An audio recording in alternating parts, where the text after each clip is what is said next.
bienvenue sur la chaîne Interprétation biblique du Coran. Le prophète Mohammed est-il un personnage fictif ou bien un personnage réel?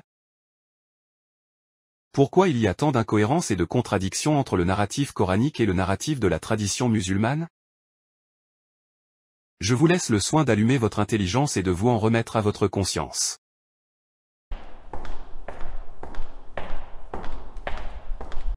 Bonjour les amis. Le prophète Mohammed est un personnage bizarre et contradictoire dans le narratif de la tradition musulmane. Avant l'émigration, Mohammed est le prophète monogame à la Mecque. Après l'émigration, Mohammed devient le prophète polygame à Médine.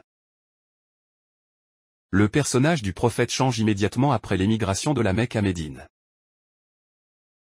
Il devient un prophète polygame.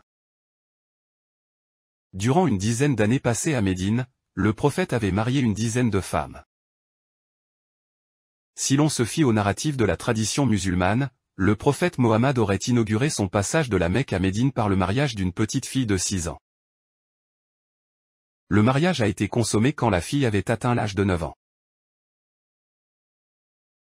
Quand on lit le Coran, nous constatons que ce Coran ne nous définit pas l'âge minimal du mariage pour les jeunes filles. Pourtant le Coran prétend n'avoir rien oublié. Abstraction faite de ce détail, d'autres questions s'imposent. Pourquoi le prophète Mohammed avait-il choisi de débuter sa vie prophétique à Médine par son mariage avec une petite fille de 6 ans? Pourquoi le prophète Mohammed avait-il amassé une dizaine de femmes pendant une dizaine d'années de sa vie à Médine? Pis encore, un narratif de la tradition musulmane nous raconte que le prophète avait fait le tour de ses femmes. Le prophète avait opéré son tour de visite au cours d'une même heure sans se laver entre son passage d'une femme à une autre.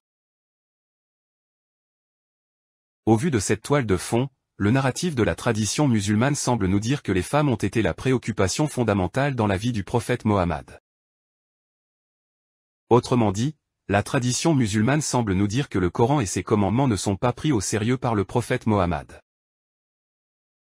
En mariant une dizaine de femmes, le prophète Mohammed transgresse la loi coranique qui fixe la polygamie à 4 femmes.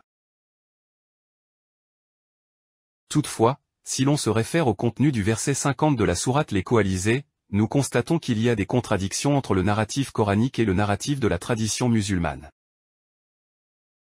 Dans le narratif de la tradition musulmane, le prophète Mohammed était monogame avant l'émigration.